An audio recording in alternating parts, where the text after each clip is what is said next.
Hi, I'm Stefan Kesting from GrappleArts.com.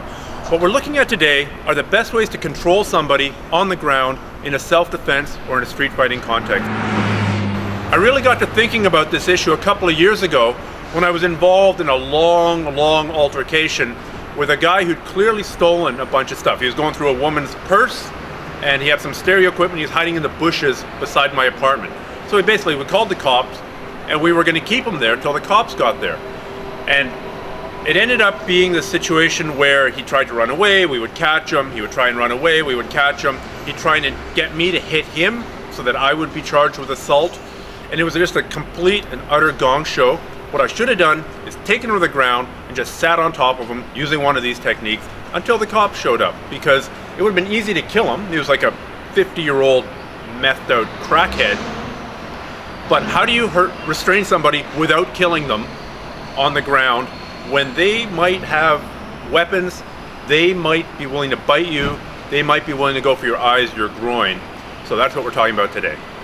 Mostly we're going to talk about the ground today, but like I talked about in my zombie apocalypse video, one of the best places you can be against a biting, spitting, punching, attacking opponent is on the guy's back.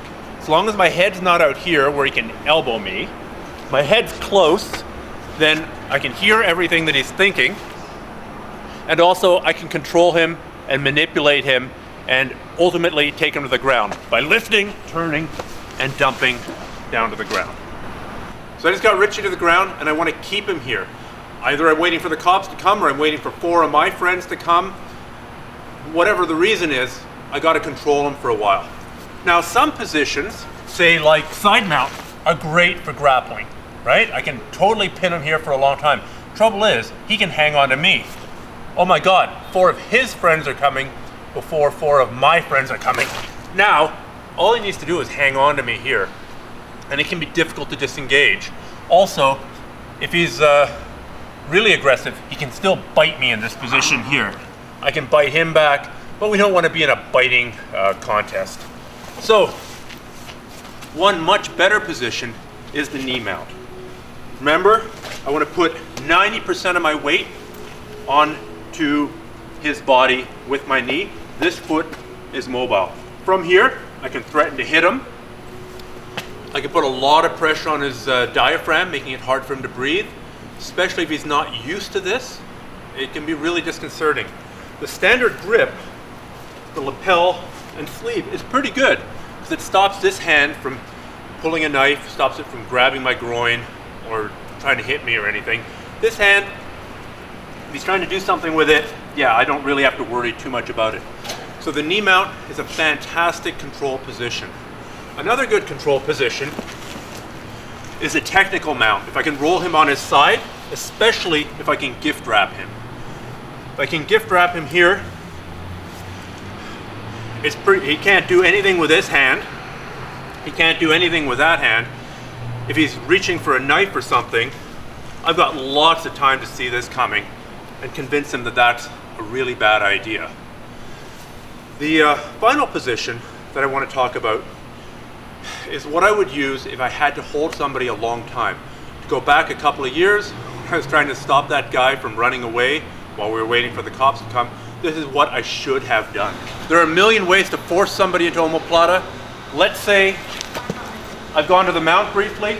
Very common for him to hug my waist.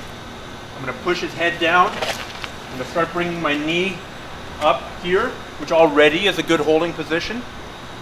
I'm going to bring my foot over his head, and I'm going to tell him verbally, roll on your stomach, roll on your stomach, roll on your stomach, roll on your stomach. It's like a cop as they're bending your wrist or bending your arm. They're telling you what they want. Tell the guy what you want. You know, that way he'll know how to move. He's not an experienced grappler. He might not know that that's the way to get out of pain. Yeah, I'm a little bit more tied up with him, but I can sit here for an awfully long time. He can't bite me, he can't stab me, he can't punch me. Anytime that I want to convince him that he's been a bad boy, I can start threatening to break the shoulder, and it's fairly easy to disengage here. All I got to do is lean back a bit, pull that arm free, and I'm out of there. So getting into the omoplata is a little bit more complicated depending on how you're getting there. But if you had to hold somebody for a long time, you wanted to have no movement out of them, and you wanted to use minimal energy, that's the technique that I would use.